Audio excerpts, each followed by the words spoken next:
Hello, this is the voiceover of Wobby.Club TV. We're coming to you live from the Netherlands, Europe, the universe. And you're watching Wobby.Club TV.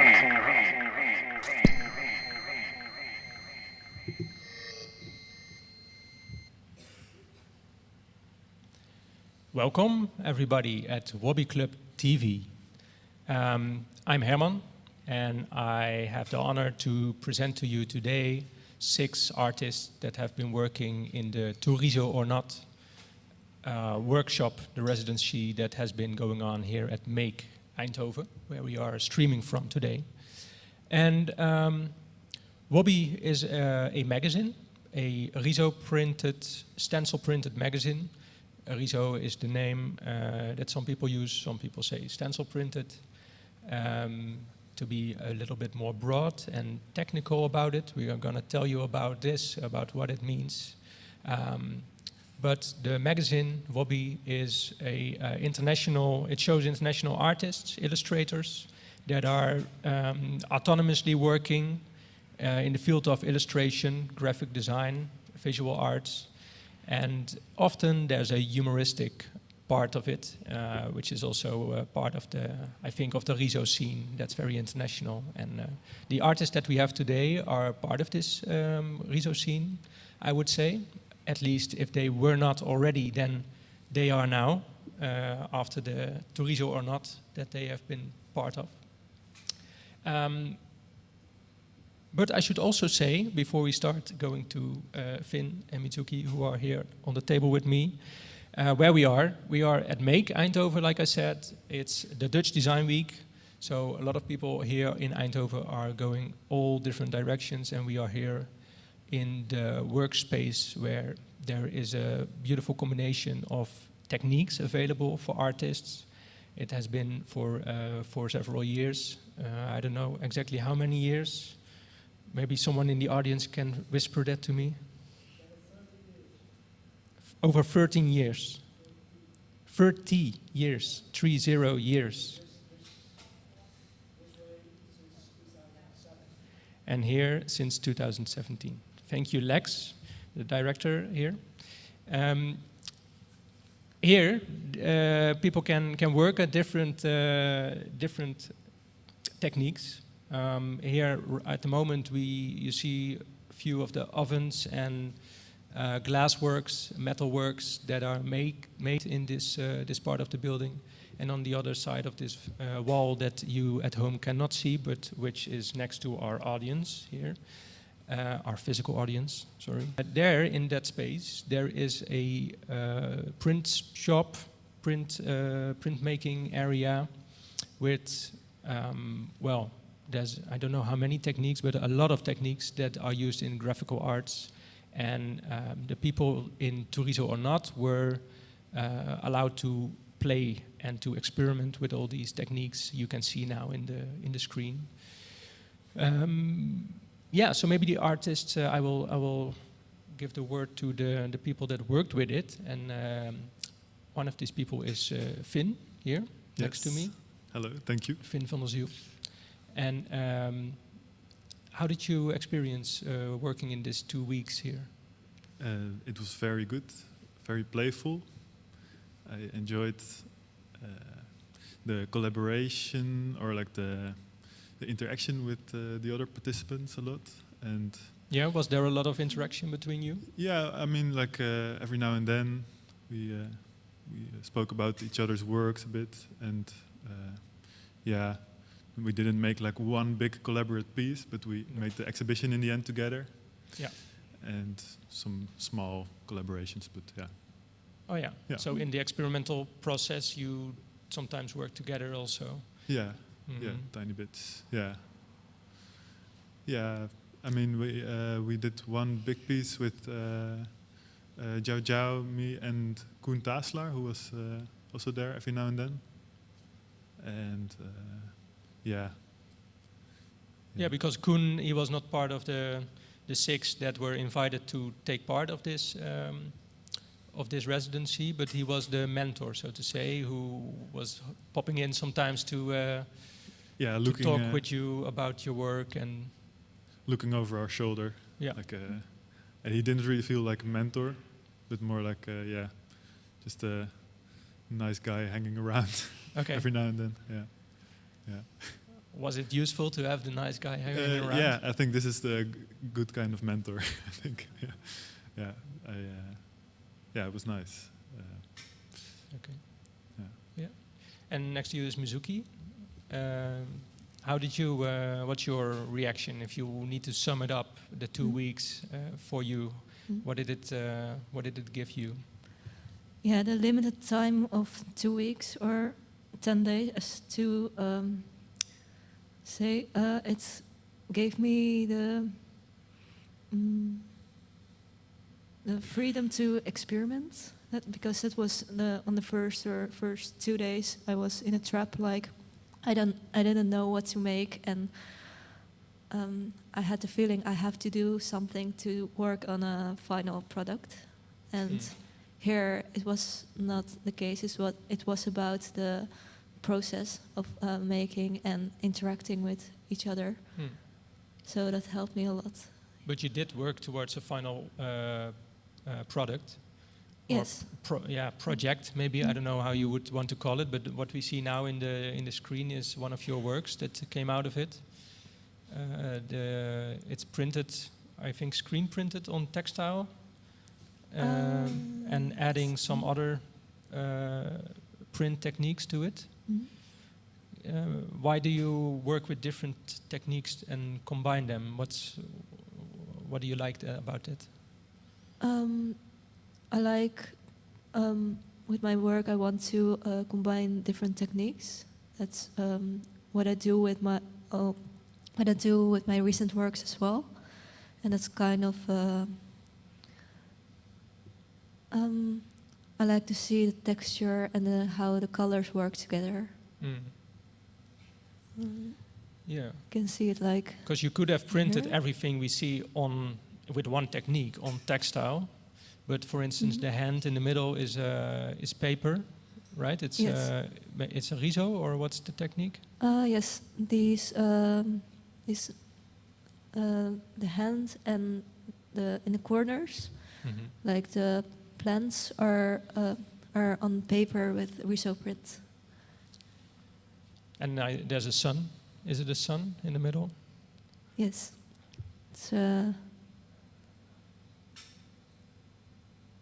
it's also with riso.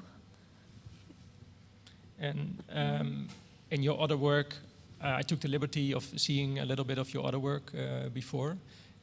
We met before as well, and then you were also working with the sun in your work.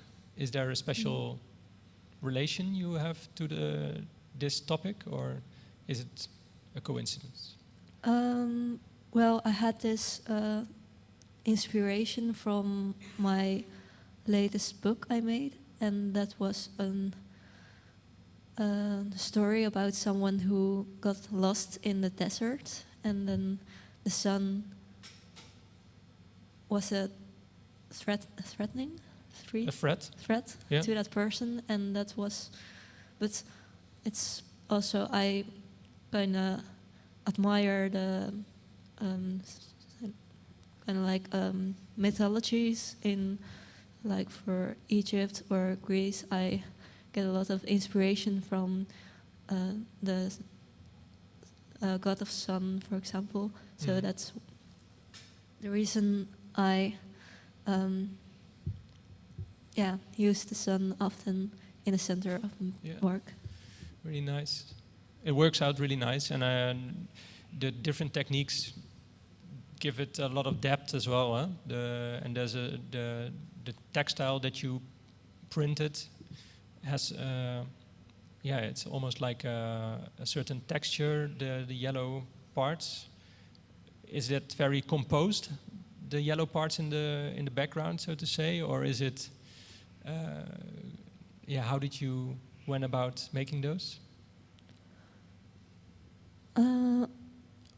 That yellow part on the screen print, I wanted to do a second layer with blue, but I kind of liked the emptiness of the white and yellow together. So I continued with that with some other warm colors. I wanted to create it in a same color theme. Yeah. Yeah. And Fynn, I know you work also with different materials and bring them together. Yes. You already did so, I believe, before entering the residency, but now you got to experiment some more. Can you tell us about materials or the different techniques that you combine? Yeah, I tried to elaborate a bit on combination between clay and risoprint, and so I indeed do multiple techniques. Like printing techniques, it's mostly riso and sometimes a bit of monotype things. But also, it's a mixture. Also, not necessarily illustration, also animation. So that's if that's the goal in the end, then it can be a lot of different things, because in the end it's just a digital file and then not an actual print. It's not then the end result. Yeah. Maybe we should look at the video that was made. Yeah. I think we see you working there as well. There's a video where you were interviewed by me and by Ziel, Jose, who made the video. Yeah, I'm curious. And maybe it's good to see that, if possible.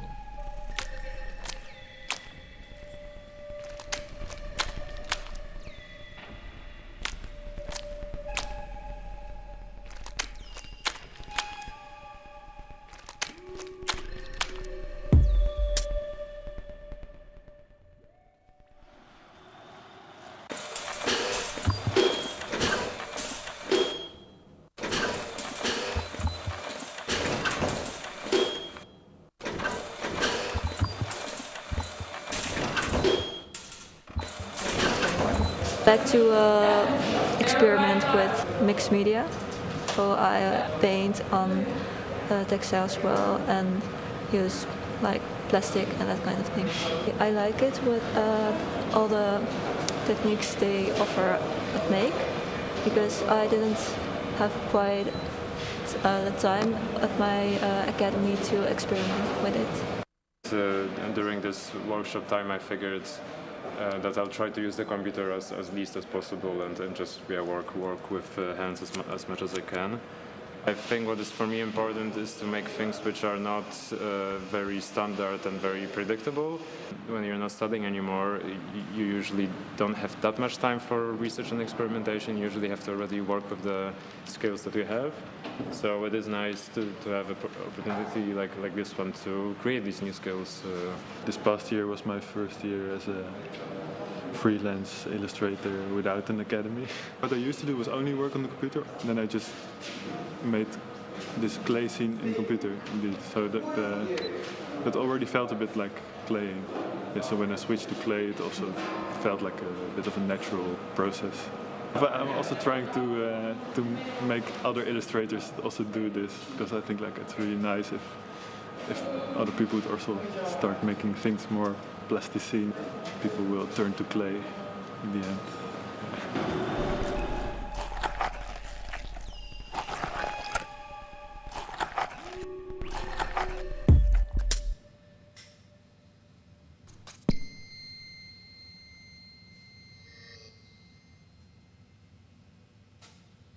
So it turns out you have a master plan to turn the world into clay. Yeah, to make everything soft and pushable and everything. You can mold it in your it's your of course desired shape. Yeah, of course I fantasize about my illustration in this world made of clay. So I think I've said this. With my illustrations in mind, and I thought, it would be funny to have this. And also because I really enjoy the techniques. So don't know if it will work, but I will definitely recommend it as a technique. But not necessarily to use with the risography, but also to. Yeah, I mean it's just in itself. Yeah, because I studied illustration, and of course, I drew a lot with pencils and whatnot. But I mean, there's also, of course, a lot of people who already do it. But like to combine this illustration with some sculpture kind of things, it's of course, different way of producing something. Also gives a lot of depth again to your images. We have here some on the table. Yeah, it's a bit, you cannot really see them at home, but it's a bit, little bit. Yeah, if you, little bit. Maybe on this camera, it's pretty. Yeah, it's a bit clear. I think you can see that's a bit. This does not go right to your special. to your work. It is special. Yeah, thank you. How do you try to convince other artists to work with clay as well? What are your tactics? I was thinking about writing a manifest and that people could sign it, and then that there's no way back for them. They have to sell maybe their soul. something like this, because I guess if you start something, if you're used to pencils and you start with clay, I'm guessing it takes a while to get into it. So I probably need to. Need a long-term commitment. Yeah, I think so. Yeah. Huh. Yeah, or although if they just everybody at the same time would try, it would also be cool. But I don't know. Yeah, it's a really. Everyone would have their own signature in it, I guess. And you work also in Groningen still, or again after you graduated there? I still make use of the workshop in the Academie Minerva, which is a big privilege. It's a really nice workshop. It's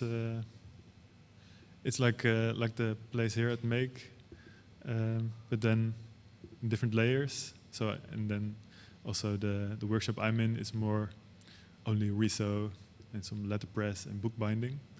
But different techniques. Yeah, but no clay.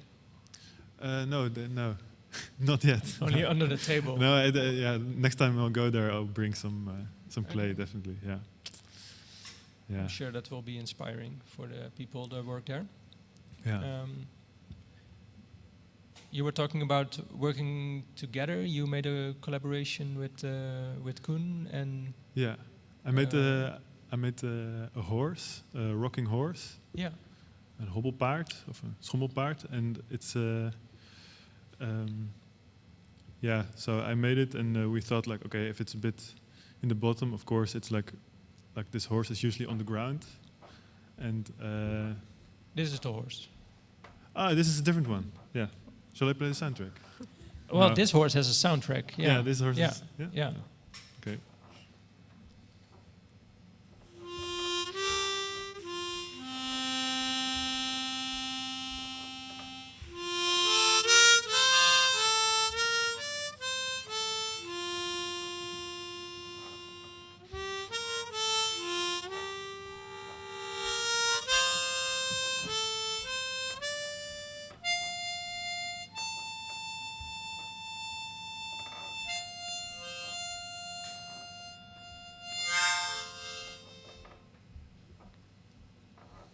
Wonderful.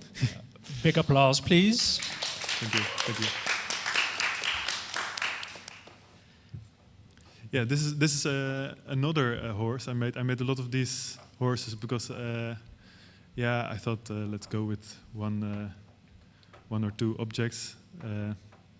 So I don't have to think too much about shape, and I can just make variations on this. But the collaboration with Koen and Jiaojiao, it was a horse with things sort of monotyped on top of it. Oh, yeah. And then this is a horse I made from clay, and then the blue lines is just drawn, so I drew over the clay, and it goes back and forth, in and out the blue frame, you could say. Yeah, so here we see the clay in action. I think it's also very because the riso animation is usually so messy, because it's like you see all these dirt or something in the background, and this horse is also, you can imagine it squeaking, so I think it fits to the Riso animation, this particular making a squeaking sound. Yeah, or a mondharmonica sound. Yeah. But yeah. Very nice. Maybe in the video we also saw a colleague of yours, Radek, who we'll invite next to the table. But maybe Mizuki, I want to ask you if you worked together with other artists also in this residency, or was there a time when you were interacting with the others? I didn't make work together like Fynn did, but yeah, I was always looking around what people were doing and seeing like Radek riso printing the whole time. And yeah, it was so amazing because I think everyone used their own already made art in their new work, and that's so cool because you can reuse it and make a whole new work. That's to say. Yeah. And So also images of older artworks and Yes. then printed again or printed. just think the whole art or part of it, and I think that's what the power of an artist is, to continues making art. Yeah, informed by your previous work, but then make new things. Yeah, Mm. or together, it's also possible. Yeah. Okay, thank you very much. We're gonna look at an extra video, or another video actually, also with interviews. And we're not gonna. That's missing something. Can you tell me what you want to hear or see? Oh, we have another video. Oh yeah. Also by Fynn. Yeah. You have a lot of contributions today, Fynn. Thank you for that. And with this one, he may or may not play his mouth harp again. Depends if there's sound. It's up to you. There is sound. Yeah. No, I won't.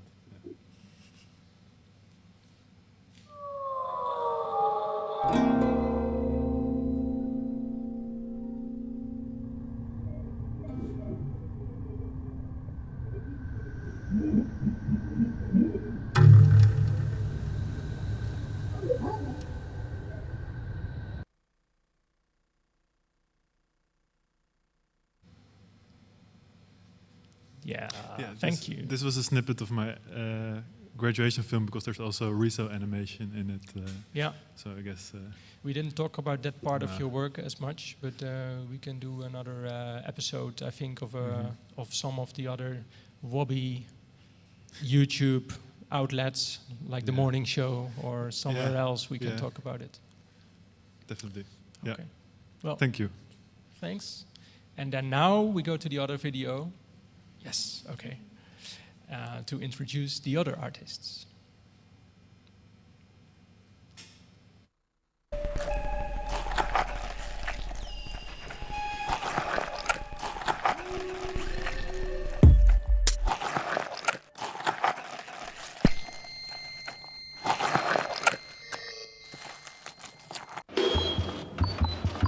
I want to show people that how mixed and how we live in symbiosis with nature.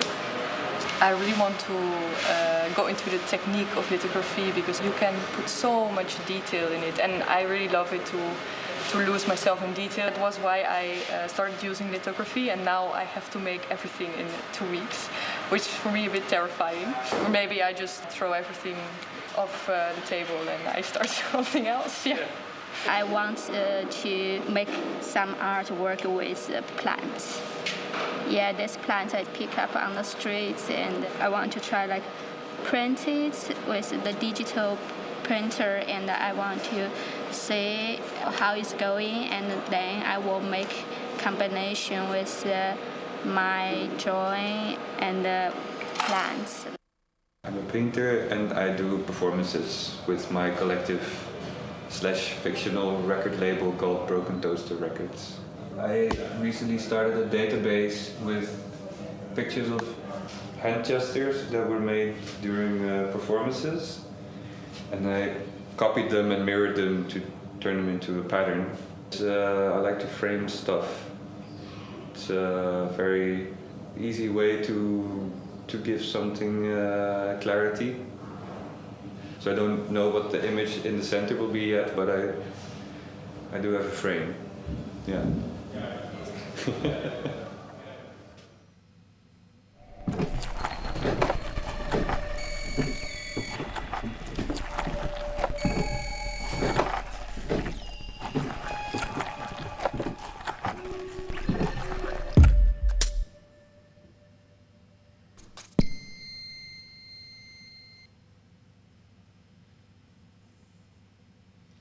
Yes, that was the other 3 artists that worked in the To Riso Or Not residency. 2 of them are here. Radek and Carlyn. Hello. Welcome. Hello. Carlyn, to start with you, how did you like the residency? Yeah, how I liked it, or did you like it? Well, I liked it very much, but in the beginning I was really like overwhelmed by all the techniques I could do. So normally I work only with pencil, so it was really extremely like wide to experiment with everything. So yeah, that was really good, and also with 5 new artists which were also there. You it was were really nice almost to meet gonna them. say friends. No? Oh, Yes. I thought so. Yeah. Well, we see you're working here. Yeah. Very detailed and meticulous. Even so detailed, you have gloves on. Yes. Why is that? Well, for this was really necessary. Well, I still don't know if it was necessary actually, but we thought that because of the grease of my hand, if I touch the polyester plate, that it will mess up with my final print. So that's why for security I wear gloves. So Yes. a very well thought out process. Yes. But it's also necessary with the technique you were working on. Yes. Really Can you necessary. tell a little bit more about what you experimented with here? Yeah, so normally I was really into lithography, and sadly they didn't have like the traditional lithography. Well, they have it here, but we could not experiment with that at this residency. So they had the polyester plate, which was kind of the same as the traditional lithography. But then I used ballpoint instead of special lithography pastel. Yeah, it was the first time for me to experiment with ballpoint also. So I was just scratching a bit and just making layers and gradations.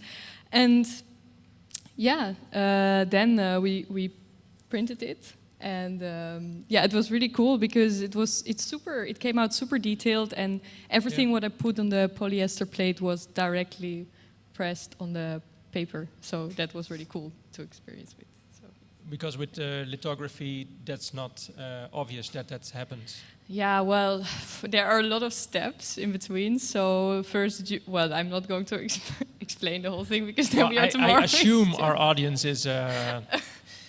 And I'm not really good in explaining, so that's not. But no, yeah. Well, what was your question again?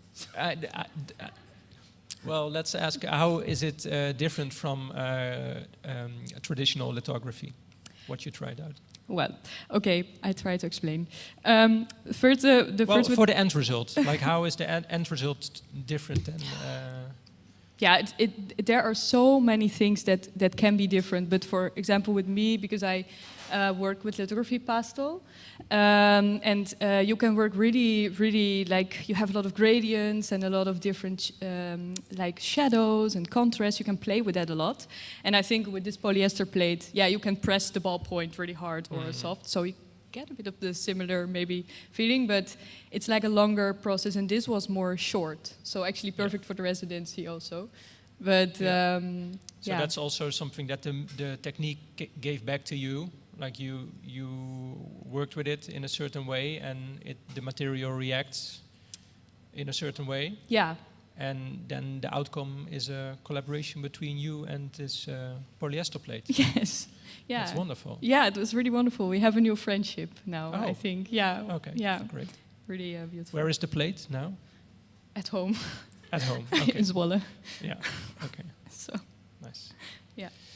Okay. Nice. And Radek, we heard you say in the previous video that you were experimenting with working more analog as compared to digital, which I assume then are you more used to in your work? Yeah, exactly. Because well, I'm mostly a graphic designer, so that's mostly work that is done with a computer. I do have some experience, mostly from studies with riso or screen printing or techniques like that. But yeah, it's not something that I do every day. Yeah. And you were using the riso machine a lot. We see it here. There's evidence. Yeah. What was your? It seemed I looked at your prints. Some of them are again on the table here, and it seems like they are composed of many different techniques. Did you know all these techniques that you brought together in these prints, or was there something that you found out here as well? It's a little bit of a steering question, but but you get my swing. I think I think for me in general, riso was a kind of if I remember, for example, what Mizuki was talking about. For me, the riso is kind of the opposite. It's a way of combining different techniques into one print and then sort of solidifying it into one layer. If we look at the blue layer, for instance, that's one riso layer, right? Yeah, exactly. Yeah. What is the input for that? There is everywhere. There's a little bit of my own hand drawing, which is not usually something that I would so casually throw into, let's say, a client work. And there is also just playing around in Photoshop, which is something that I have done already for a while.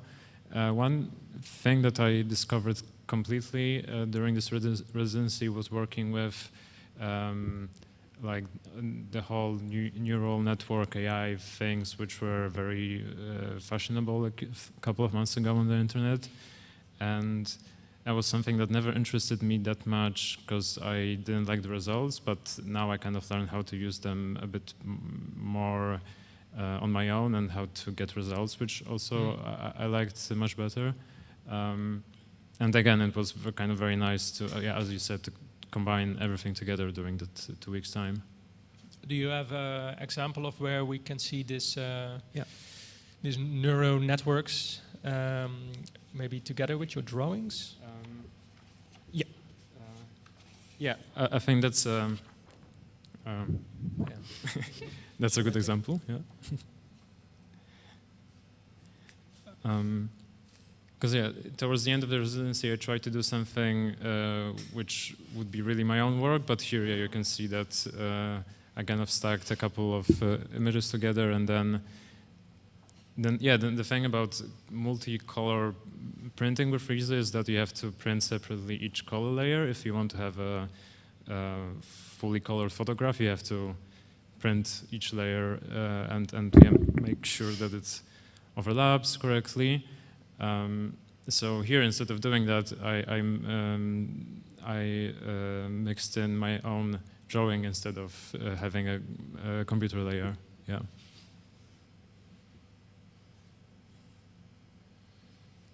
And some of the drawings are like the one that we saw are 2 colors imposed, but then others are very mixed. That's a little bit what you mean, right? How they blend together, these different. Let's see if I can show people. Exactly. Maybe I don't have digital version of this image, but what I saw on the screen was pretty close to what you can see on the print, which is not, I think, how you usually work with Riso, but yeah, towards the end, I kind of wanted to finish with, let's say, more considered.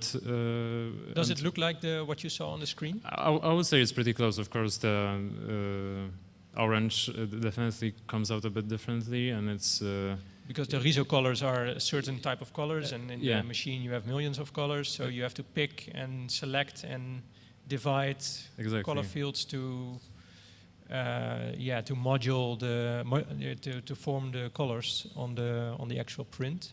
Yeah, exactly. But then of course it's always on the screen.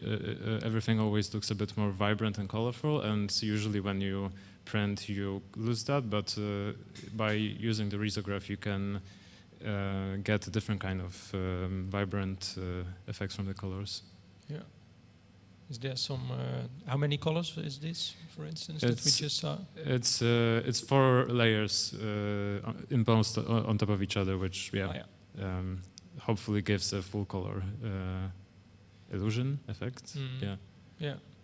Well, it's nice that there's always that you can see that it's risography, right? It's not like otherwise a printer would have been the way to go if you want the actual digital image. Yeah, exactly. But that's in a way what I like about the Riso the most. That I don't think of it as it's neither a purely digital medium, but also not a purely analog one. For me, the kind of mechanical translation of images from the computer or whatever they come from. It's something that I very much like about the Riso. Yeah. And Carlyn, did you work with the machine as well, the Riso machine? Yes, I think it was more at the end and at the beginning, but it was because I was so overwhelmed. So I thought, okay, I just want to try a bit with Riso, but at the end part, I thought I want to make a really big work. And just building things up, because I was also really drowned in the lithography plate, so I knew that was happening. But yeah, I also wanted to try a Riso, so I just tried to print like the acrylic works which I made in the past. The what? And the core? Acrylic paint, and that putting it to the Riso. But I also had like really in my head that I wanted to work with the color blue. I mean, the ballpoint was also blue, so probably that was really influencing my my choice for the color. Yeah. But also because I was not only like positive, overwhelmed here. Whoa, what was that? But also I was overwhelmed by traveling with the train. So. Yeah, I just thought, okay, it's nice to print. You had a lot of time traveling from your where you live to here to Eindhoven. Yeah. So, and in this time you used the ballpoint. Yeah, not with Riso, but no. You Riso. You didn't have a machine with you while you were traveling. No. But so, what were you doing while you were traveling? Sitting in the train. Okay. Yeah. Then I misunderstood. I thought you were drawing in the train as well and using that. Yeah, drowning. Like I see all the people, you know, and like the whole big word is like a representation of that feeling. Yes. That I was like positively overwhelmed. Okay. And it makes everything blue. Yeah. Because I don't think we have an image of the end work that you made, but everyone can go and check it out here, exactly in Make in Eindhoven. Still some days to come and visit, but it's very layered. Huh? It's also like almost like I lost the word, but a collage is what I'm looking for of separate pieces that tie in and then form a larger. Yeah, a image? larger end work. Yeah, because normally I don't work really fast, or I don't work particularly really big. So I thought, okay, just let's print everything. And oh yeah, I forgot. I also made something with water paint. So I thought, okay, let's scan it, and then multiple times, and then I cut it, and then I make like new things of it.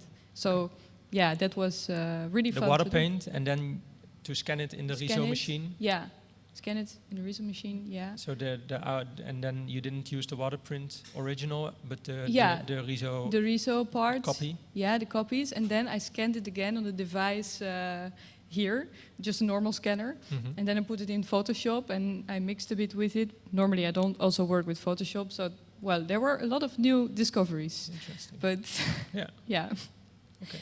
It was nice. So, and that's really because there was so much time for you to work with the materials, maybe, I imagine. Yeah. Like in 2 weeks, you can really go through a process of you start somewhere, and I remember you said in the video, maybe I'll throw it all off the table and start something else because I have no clue where I'm going at this point. Yeah.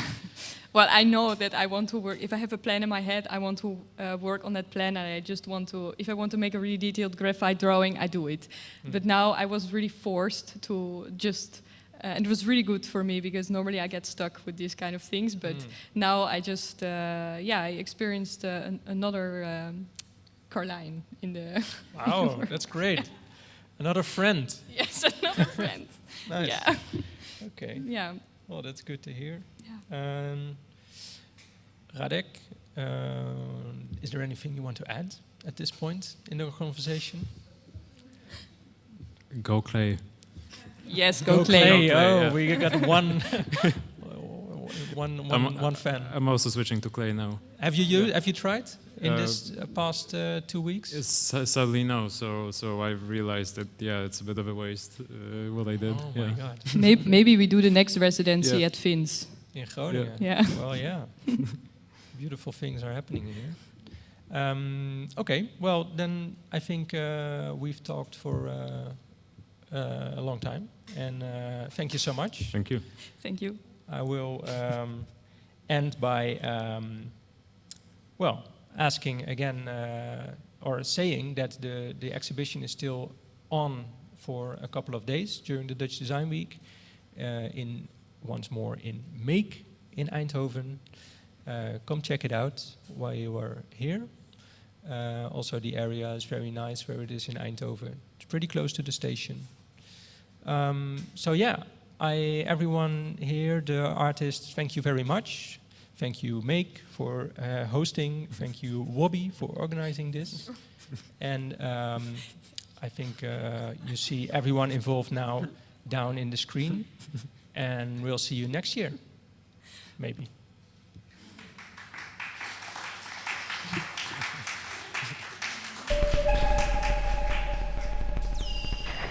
Thanks for spending your precious time with us again tonight. We'll see you next time. Bye.